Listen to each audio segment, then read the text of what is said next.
로마서 8장을 계속 나누고 있습니다. 로마서 8장에 들어오면서 성령 안에서의 자유를 이제 선포하고 있습니다.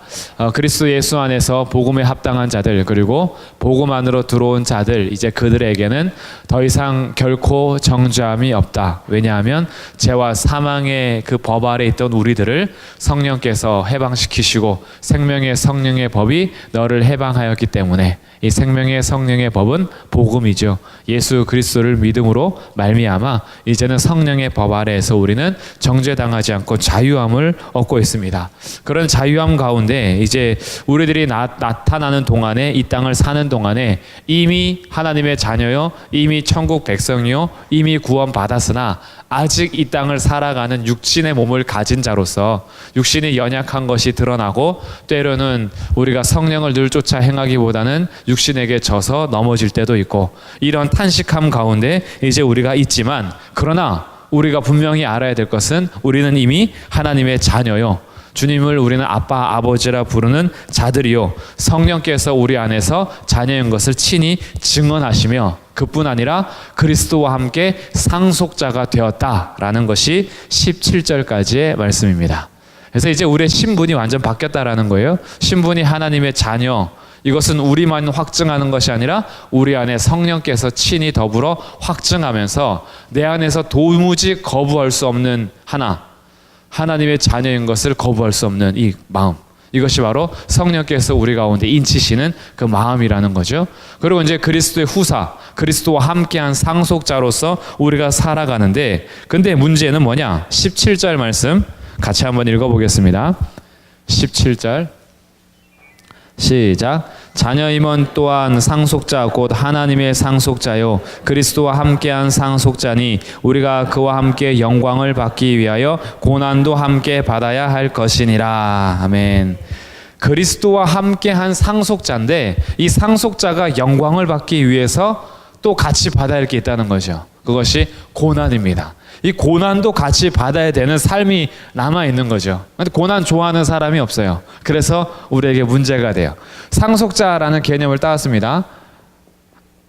그리스도와 함께 상속자가 됐는데 영광을 얻을 것은 약속이 되어 있어요. 이미 로마서 5장에서부터 우리는 그의 영광을 바라고 즐거워한다라고 하면서 이제 그 영광에 참여한 자로서 우리의 정체성과 신분이 바뀌었습니다. 근데 영광을 얻기 위해서 우리가 함께 받아야 할 것이 있는데 그게 고난이라는 거죠. 그러면 우리는 왜 이 땅을 사는 동안에 고난을 받아야 하느냐? 고난을 받게 되는 4가지 큰 이유가 있습니다.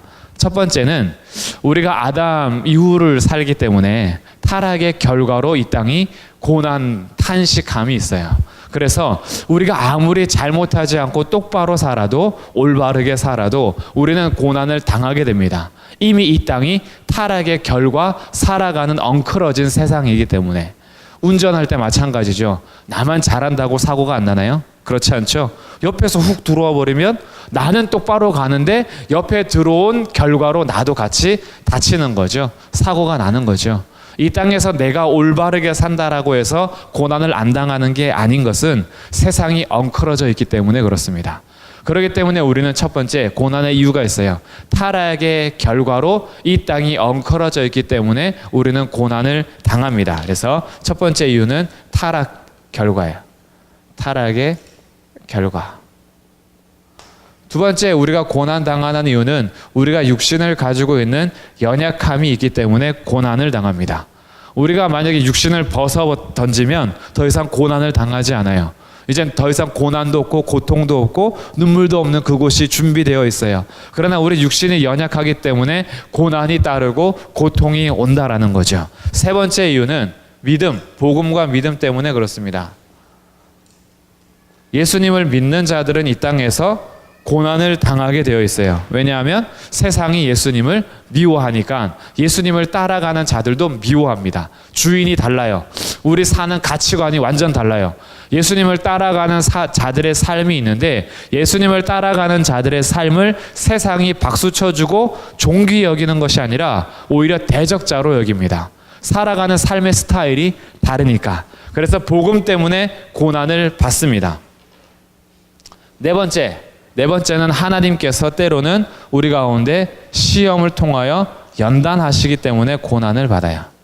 우리를 그대로 두지 않으시고 어떤 그 철을 녹여서 불순물을 제거한 다음에 금을 얻어내는 것처럼 광석을 집어넣어서 불순물을 제거하여 완전히 정금으로 나오게 하는 하나님의 시험과 연단이 있습니다. 그러다 보니까 우리가 고난을 받아요. 크게 네 가지 이유가 있어요. 내 죄 때문에 고난을 받는 경우도 있고, 육신이 연약해서 넘어져서 고난당하는 경우가 있으며, 그리고 복음, 믿음으로 살다 보니 세상과 부딪혀서 고난을 받을 때가 있어요. 그리고 하나님께서 시험하실 때가 있어요. 연단시키는 거죠. 그래서 이것을 통해서 그가 정금같이 나오도록 하나님께서 단련하실 때가 있는 겁니다. 이런 이유가 있음에도 불구하고 어쨌든 우리는 고난이 참 힘들어요. 그러다 보니까 사도 바울이 고난은 당연히 그냥 받아들여야 돼 라고 얘기하기 전에 이렇게 얘기하는 겁니다. 18절, 생각해봐라 이거죠. 생각하건대 현재의 고난은 장차 우리에게 나타날 영광과 비교할 수 없어. 이걸 먼저 얘기해 주는 거예요. 고난이 누구나 다 싫다. 고난은 어쨌든 우리 몸이 괴롭고, 정신적인 고난이든 영적인 고난이든 육체적인 고난이든 고난 자체가 우리를 너무나 힘들게 하지만, 그러나 반드시 기억해야 될 게 있다. 생각해봐라 이래요. 뭘 생각해요? 1장부터 지금 8장 앞에까지 쭉 연결한 거를 다시 생각하는 거예요. 복음을 생각해 보라는 거예요. 우리가 어떻게 구원받은 자인지 앞으로 나타날 영광과 비교하면 이 고난은 아무것도 아니다. 나타날 영광에 비하면 비교할 수가 없다. 그만큼 영광이 훨씬 크고 영원하며 고난은 작고 유한하다. 조금만 참으면 영원한 영광이 준비되어 있어. 그래서 늘 우리에게 생각할 것을 요구해요. 고난이 올 때 포기하지 말라는 거예요. 지금 당장 겪고 있는 고난이 영원하지 않다라는 겁니다. 너무 힘들어, 못 살겠어, 더 이상은 못 버티겠어, 죽고 싶어, 그런 마음이 올 정도로 힘들 때 생각하라는 거예요. 하나님께서 너를 어떻게 사랑하시고 너를 어떻게 구원하셨으며, 그리고 너의 존재가 잠시 고난을 받고 나면 비교할 수 없는 영광이 있다라는 것을 생각하라는 거죠. 그래서 견디라는 거예요. 인내하라는 겁니다. 괜찮다라는 거예요. 그 고난은 곧 사라질 것이고, 그리고 영광은 곧 다가올 것이니까. 근데 곧이라는 것이 물론 뭐 하루 이틀이 아니라 1년, 2년, 10년, 20년이 될 수도 있겠죠. 그러나 그것 또한 유한하다. 왜? 앞으로 우리의 삶은 영원할 테니까. 영원한 것에 비하면 잠깐이고, 영원한 영광에 비하면 비교할 수 없는 고난이다라는 거예요. 그래서 현재 고난과 영광을 얘기해 주기 위해서 19절부터 피조물을 이제 등장시킵니다. 자, 피조물이 고대하는 반응 그래요. 이 고대하다라는 말이 목을 이렇게 빼고 고개를 이렇게 빼가지고 이렇게 기다리는 거였죠. 손자들 오나, 이렇게 손녀들 오나 이렇게 바라보는 거. 이 고대함. 이 신약 성경에 고대하다라는 이 단어를 딱 2번 썼습니다. 여기에서 한 번 쓰고, 또 한 번은 빌립보서 1장 20절에서 나의 간절한 기대와 할 때 그 간절한 기대가 고대하다라는 똑같은 말이에요. 그러니까 피조물이 간절히 기대하는 게 있어요. 목을 빼고 기다리는 것처럼 피조물이 간절히 고대하는데, 그렇다면 여기에서 말하는 피조물은 무엇일까요? 피조물 하면 천사도 피조물이죠. 그리고 사람도 피조물이죠. 자연 모든 만물도 피조물이죠. 그럼 여기에서 말하는 피조물은 세 번째, 자연을 말합니다. 이 땅 가운데 나무, 그다음에 해, 달, 별, 동물들, 이런 피조물이 간절히 기대하는 게 있다라는 거예요. 간절히 기대하는 게 뭐라 기록하고 있죠? 하나님의 아들들이 나타나는 것이니 그래요. 하나님의 아들이 아니라 하나님의 아들들이에요. 그러면 이건 뭐예요? 예수님이 아니죠. 예수님은 아들들이 아니니까. 그러니까 피조물이 간절히 기대하는 게 예수님이 아니라 하나님의 아들들이에요. 그러니까 하나님의 아들들은 누구예요? 예수님 믿는 우리들이죠. 우리를 간절히 기대한대요. 그게 무슨 말이에요? 우리는 이미 하나님의 아들이고 그럼 다 됐잖아요. 그럼 여기서 피조물이 간절히 기대하는 하나님의 아들들이 나타나는 것, 이것은 나중에 하나님의 아들들이 예수님과 함께 오는 것을 기대한다라는 거예요. 그거 기대하고 있어요. 다른 말로 하면 뭐예요? 예수님의 재림 때를 기다리고 있다라는 거예요. 예수님께서 다시 오실 그날 하나님의 아들들이 샥 나타나는 거예요. 하늘에서 그와 함께 나타나는 것을 간절히 목 놓아 기다리고 있어요. 피조물들이. 왜냐하면 그 이유가 20절에 나오죠. 피조물이 지금은 허무한데 굴복하고 있어요. 허무하다라는 것은 삶의 방향도 목적도 없을 때 쓰는 말입니다. 자기가 왜 사는지, 나무가 지금 자기가 왜 존재하는지 자기의 목적을 상실해 버렸어요. 자기가 원래 처음에 창조됐던 목적은 하나님의 영광을 찬송하는 거였어. 하늘의 하늘들과 해달 별들도 하늘의 하나님의 영광을 찬송하며 그분을 높이는 게 자신들의 목적이었어. 땅에서 풀이 나고 나무가 자라는 모든 것들도 하나님을 찬송하는 것이 자신들의 목적이었어요. 그런데 지금은 그 목적을 상실해 버렸어요. 오히려 허무한데 굴복하고 있어요. 자신들의 목적을 잃은 상태에서 자연이 1000년, 2000년, 3000년, 4000년 지나가고 있어요. 그러니 피조물이 탄식하면서 하나님의 아들들이 나타나기만을 고대하고 기다리고 있어요. 피조물이 왜 이렇게 허무한데 굴복하게 되느냐? 자기 뜻이 아니라 이렇게 굴복하게 하시는 이로 말미암음이다 그래요. 창세기 3장에서 남자가 하와와 이제 아담이 선악을 알게 하는 나무 실과를 먹었죠. 그래서 하나님께서 네가 어디 있느냐라고 질문하십니다. 그래서 제가 벌거벗어서 부끄러워서 숨었습니다. 내가 벗었기 때문에 두려운 것이냐? 아니지. 내가 먹지 말라 명한 나무 실과를 먹었느냐? 그러니까 네, 하나님이 만들어준 저 여자가 저한테 줘서 제가 먹었습니다. 그러니까 여자한테 묻죠. 여자야, 너는 왜 먹었느냐? 그러니까 네, 저기 뱀이 저를 꿰기 때문에 제가 먹었습니다. 그래요. 그러니 하나님께서 뱀한테 뱀아 너는 왜 그랬느냐 안 물으시고 뱀한테는 바로 너는 저주를 받아서 배로 땅을 기어 다닐 것이다. 그리고 여자의 후손을 약속하죠. 내가 너와 그와 원수가 되게 하고 여자의 후손과 너의 후손이 원수가 되어서 너는 그의 발꿈치를 상하게 할 것이지만 그는 너의 머리를 상하게 할 것이다. 짓밟을 것이다. 라고 하면서 여자의 후손을 약속해 준 다음에 여자와 남자에게 벌을 내리시죠. 그래서 여자에게는 임신하고 해산할 때 고통을 더하게 하세요. 애를 낳는 것이 저주가 아니라 아이를 낳을 때는 복이죠. 생육하고 번성하라 복이에요. 그런데 아이를 낳을 때 고통이 이제 오는 거죠.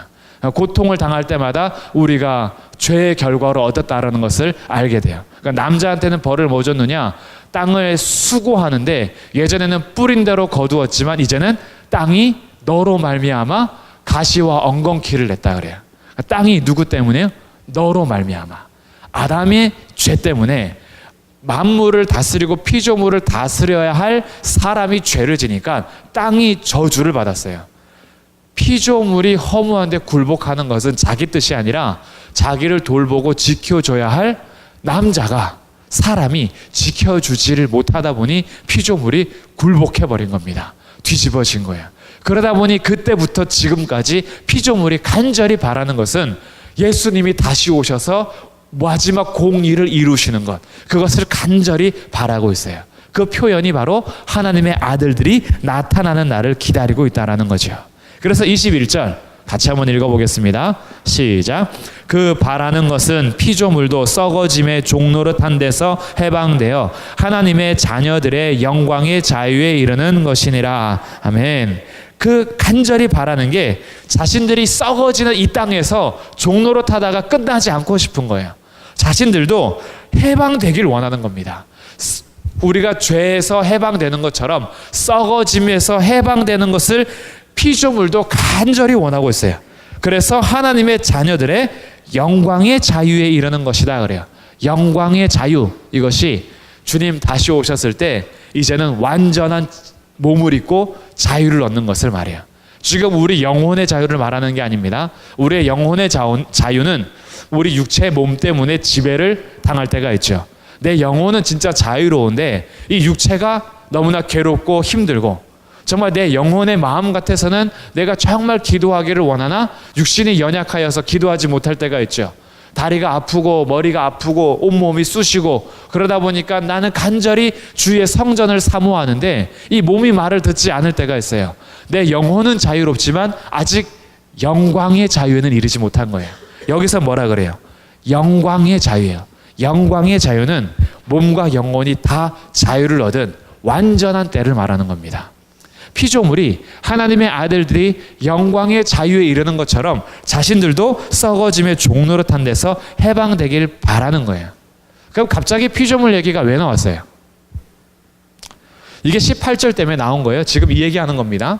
우리가 영광을 얻기 위해서 고난도 같이 받아야 하는데, 그런데 생각해봐라. 걱정하지 마라. 현재 우리가 당하는 고난은 앞으로 나타날 영광과 비교할 수 없다. 이 말을 설명하기 위해서 피조물의 고대함을 설명했어요. 피조물도 우리와 함께 고난을 당하고 있어. 그러나 그들이 간절히 바라는 게 뭐냐? 해달별 나무 짐승들도 간절히 바라는 것은 앞으로 나타날 영광이다. 왜? 피조물도 알고 있다. 지금 당하는 고통보다 앞으로 나타날 영광이 훨씬 크다라는 것을, 우리에게 그것을 지금 말해주고 싶은 거예요. 이 땅에 자기의 뜻대로가 아니라 죄 때문에 엉그러지고 무너지고 부서지고 썩어짐의 종로로 타는 그 피조물들도 간절히 바라는 것이 주님 다시 오실 때 영광을 얻는 것이야. 그러면 하물며 우리들이야 지금 당하는 고난과 그 영광을 비교할 수 있겠니? 라고 설명하고 있는 중입니다. 그래서 22절, 피조물이 다 이제까지 함께 탄식하며 함께 고통을 겪고 있는 것을 우리가 아느니라. 지금까지 함께 탄식하고 있어요. 나무가 진짜로 탄식의 소리를 내진 않죠. 지금 옆에 우리 정원이 다 갖고 있는데 이 정원이 지금 탄식의 소리를 들으십니까 혹시? 듣지는 못하지만 사실은 탄식하고 있어요. 왜? 우리 여기 조그만 정원도요, 날마다 가꿔주지 않으면 잡초가 무성하지 예쁜 꽃이 자리를 차지하지 못합니다. 가꾸지 않으면요, 오히려 나지 말아야 될 것들이 납니다. 그냥 가만히 놔둬도 에덴 동산은요, 잡초가 나는 것이 아니라 날 것이 났어요. 근데 죄 이후에 타락한 이 세상은 날 것이 제대로 나지 않고 가꿔주지 않으면 안 날 것들, 가시와 엉겅퀴, 잡초들이 무성해서 아주 동산을 망가뜨리는 거죠. 추석 명절에 할아버지 산소를 갔더니 무슨 아카시아 나무가 아주 숲을 이루고 있어요. 아카시아 나무가 얼마나 자리를 차지하고 있는지 배도 힘들어, 너무 힘들었어요. 가시는 많죠. 배도 옆에 또 있죠. 생명력은 얼마나 질긴지 작년에 분명히 아카시아 죽는 약을 뿌리고 갔는데 그 뿌린 자리만 죽었지 옆에는 또 나고 있어요. 가만히 놔두면 잔디가 무성해지는 것이 아니라 다른 나지 말아야 할 것들이 나는 세상이죠. 이 세상이 그렇게 탄식하고 있다라는 거예요. 그렇기 때문에 언제쯤이면 우리가 썩어짐에서 종로로 타지 않고 정말 영광의 자유에 이를까? 이것을 고대하고 있다라는 거죠.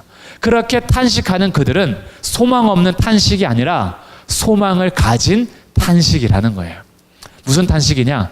언제쯤이면 하나님의 아들들이 올까? 언제쯤이면 예수님이 다시 오실까라는 소망을 가지고 한숨을 쉬는 거예요. 그렇게 하면서 우리가 지금까지 그것을 아는 겁니다. 그러면 피조물뿐 아니라 23절, 그뿐 아니라 우리도 그래요. 피조물만 탄식하면서 지내지 않고 우리도 곧 성령의 처음 익은 열매를 받은 우리까지도 속으로 탄식하여 양자될 것 곧 우리 몸의 속량을 기다리느니라. 아니, 성령의 사람이 어떻게 탄식을 해요? 성령의 사람이 어떻게 속에서부터 탄식하면서 고통을 자아냅니까? 성경은 말하는 거예요. 그럴 수 있다. 성령의 사람들이 내는 탄식이 있다. 언제쯤이면 우리가 진짜 구원을 받을까? 뭐예요? 우리가 구원 못 받은 게 아니라 구원을 받았으나 이 몸이 아직 영광의 자유에 이르지 못했어요. 그래서 예수님을 제대로 믿는 사람들, 성령의 처음 익은 열매를 받은 이 성령으로 새롭게 태어난 새 사람들, 속사람이 강건해진 사람들이 날마다 소망하는 것이 있습니다. 내 남편 언제 오시려나? 언제쯤이면 나를 데리러 오셔서 완전한 영광의 자유에 이르게 하시려냐? 이런 탄식이 있어요. 왜? 똑바로 살고 싶은데, 믿음의 사람으로 제대로 살고 싶은데 내 몸이 따라주지 않으니 속에서 괴로운 거예요. 주의 말씀을 따라가고자 하는 마음은 정말 100%, 200%인데 내 삶 속에서 주의 말씀을 따라가는 실제적인 순종은 50%, 40%도 안 되니 마음이 탄식하는 겁니다. 아, 언제쯤이면 내가 정말 영광의 자유를 얻을 것인가? 피조물이 탄식하는 것처럼 그뿐 아니라 우리도 탄식한다 그래요. 이런 탄식 다 있으시죠? 고난을 당할 때마다 빨리 그냥 벗어버리고 싶으시죠? 그렇다고 죽고 싶다가 아니라 영원히 제대로 살고 싶으신 거잖아요.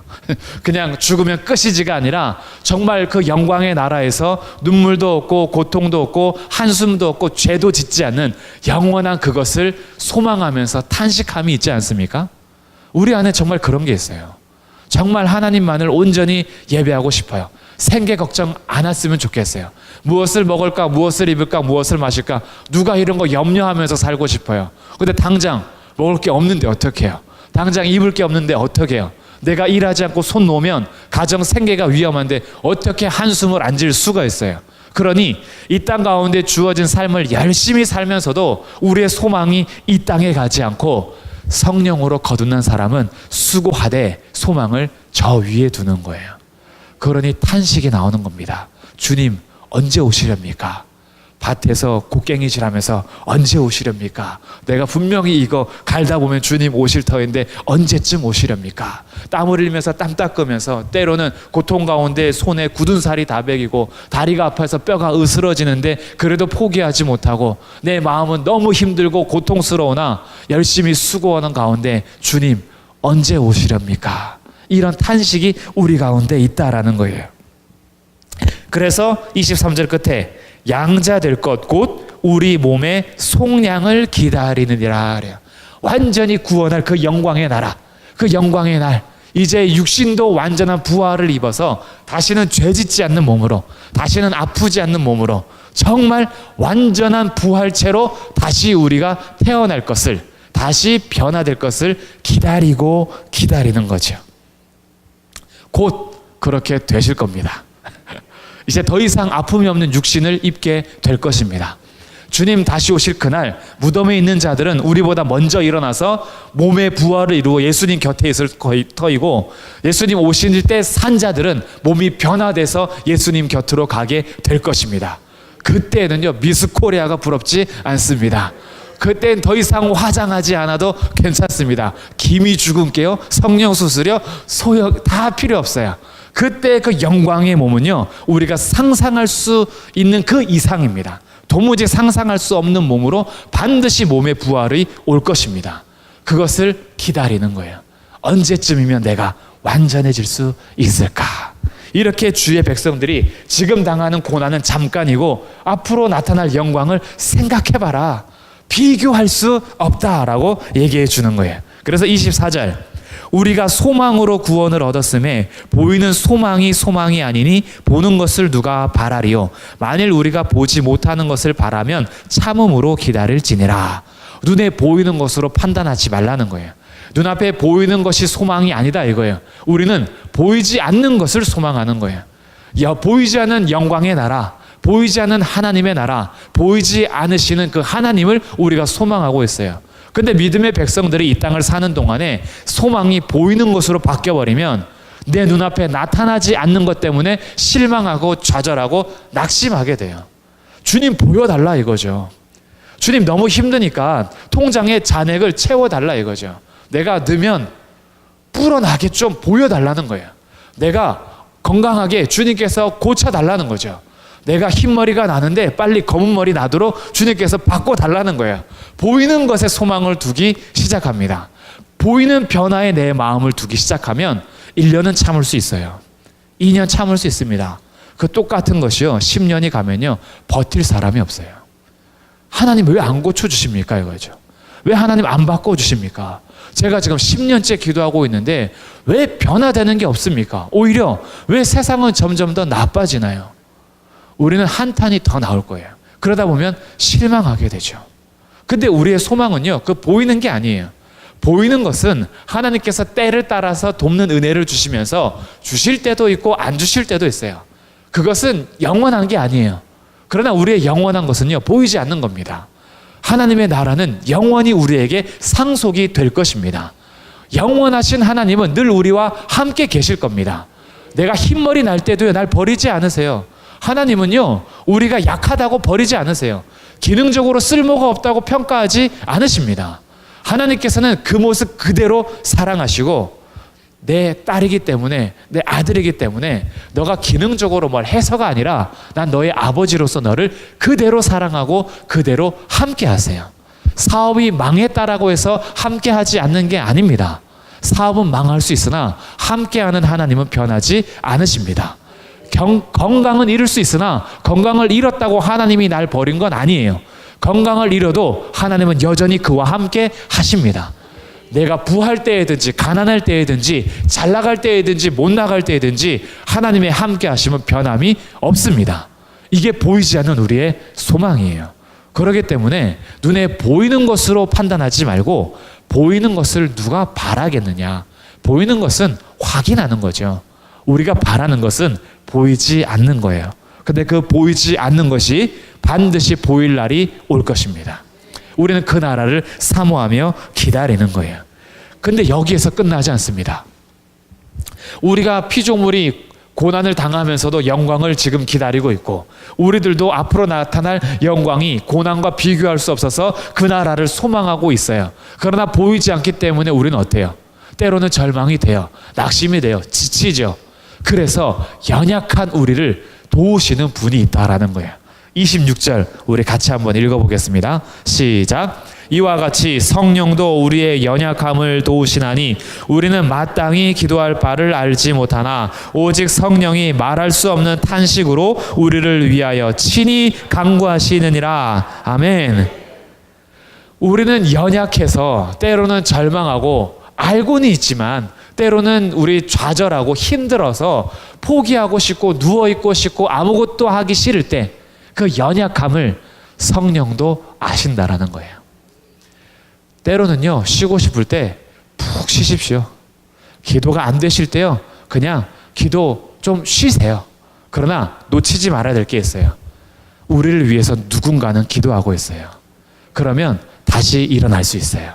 그렇지, 내가 지금은 좀 힘들고 마음이 좀 삐져서, 때로는 마음이 좀 못된 마음이 들고 때로는 마음이 지쳐서 내가 포기하고 싶고 아무것도 하기 싫을 때 있고 기도해야 되는 건 알지만 하기 싫을 때 있지만, 그러나 누군가는 지금도 날 위해서 기도하고 있다라는 사실.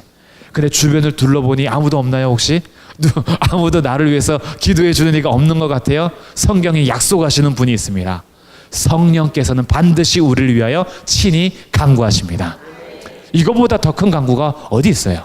성령께서 우리의 연약함을 아시고 말할 수 없는 탄식으로 우리를 위해서 간구하신답니다. 우리는 마땅히 기도할 바를 알지 못할 때가 있어요. 어떻게 구해야 될지 하나님의 뜻을 모를 때가 있어요. 그러나 하나님의 뜻을 완벽하게 하시는 성령께서 오늘 저와 여러분을 위해서 기도하고 계심을 믿으십시오. 지금도 그냥 기도하는 게 아니에요. 성령께서 탄식으로 기도하시는데 말할 수 없는 탄식으로 우리를 위하여 친히 간구하시느니라. 아멘. 성령님만 기도하시냐? 아니에요. 34절 한번 보겠어요? 34절. 누가 정죄하리요? 죽으실 뿐 아니라 다시 살아나신 이는 그리스도 예수시니 그는 하나님 우편에 계신 자요 우리를 위하여 간구하시는 자시니라. 아멘. 하나님 우편에서 우리를 위해서 간구하시는 그리스도 예수가 계십니다. 그러니 연약해도 포기하지 마세요. 고난이 너무 크게 보이십니까? 너무 힘드세요? 그래서 절망이 되고 좌절이 되고 낙심이 되십니까? 그럴 때 나는 우선 쓰러져 있고 앉아 있고 누워 있더라도 포기할 수 없는 주님의 말씀, 그 연약함을 아시는 성령께서, 하나님 우편에 계시는 예수께서 우리를 위하여 친히 간구하고 계십니다. 그러니 지금 당하는 고난과 나타날 영광은 비교할 수 없다라는 겁니다. 다시 일어설 수 있습니다. 27절. 마음을 살피시는 이가 성령의 생각을 아시나니 이는 성령이 하나님의 뜻대로 성도를 위하여 간구하심이니라. 하나님의 뜻대로 성도를 위하여 지금도 간구하시는 하나님, 그래서 유명한 28절이 나타나는 겁니다. 함께 여기도 읽어볼게요. 시작. 우리가 알거니와 하나님을 사랑하는 자 곧 그의 뜻대로 부르심을 입은 자들에게는 모든 것이 합력하여 선을 이루느니라. 아멘. 이렇게 기도하시는 성령이 계시기 때문에 우리는 연약하여서 때로는 고난을 당하고 때로는 우리의 죄 때문에 잘못된 길을 걸어갈 때도 있고 육신을 따라가면서 쾌락을 즐기고 성령을 따라가지 않으며 성령을 근심시킬 때가 있으나 이런 연약함을 아시는 성령께서 기도하시기 때문에 그러기 때문에 우리가 알거니와 하나님을 사랑하는 자 곧 그 뜻대로 부르심을 입은 자들에게는 모든 것이 합력하여 선을 이루느니라. 반드시 하나님께서는 선을 이루어 가실 것입니다. 자기 백성을 포기하지 않고 자기 백성의 손을 놓지 않고 우리는 손 놓을 때 있으나 손 놓지 않은 주님께서 꽉 붙잡고 때로는 우리가 늪에 빠질 때에도 그 늪이 결국은 선한 길로 인도하는 깨달음의 늪이 될 것이고 때로는 우리가 저지르는 그 악이 우리의 마음에 아픔을 주기도 하겠지만 다시는 내가 그 악한 길로 가지 말아야지 라고 하면서 선한 길로 돌이키는 계기로 삼으실 것이고 우리가 무너지고 쓰러질 때마다 붙들어 주시는 성령으로 인하여서 결국은 선하신 주님을 보게 될 것입니다. 이분이 바로 성령님이세요. 이분이 바로 우리가 아빠라고 부르는 아버지 하나님 되십니다.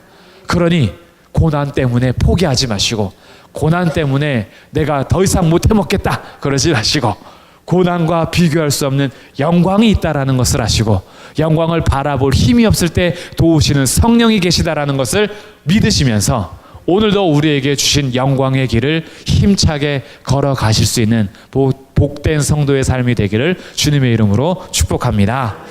아멘. 우리 같이 한번 기도하겠습니다. 오늘 주의 말씀을 붙들고 기도하실 때 하나님 지치고 상할 때마다 때로는 눈앞이 캄캄하여서 보이지 않을 때 고난이 전부인 것처럼 터널을 지날 때 그러나 이 터널을 지나고 나면 말할 수 없는 비교할 수 없는 영광이 있다라는 것을 다시 확인하고 나는 기도할 수 없을 때에도 도우시는 성령이 계시니 하나님 주님께서 허락하시는 영광의 길을 끝까지 걸어가도록 붙잡아 주옵소서. 우리 주님의 말씀을 기억하며 통성으로 기도하겠습니다. 주여 하나님 은혜 감사합니다. 주님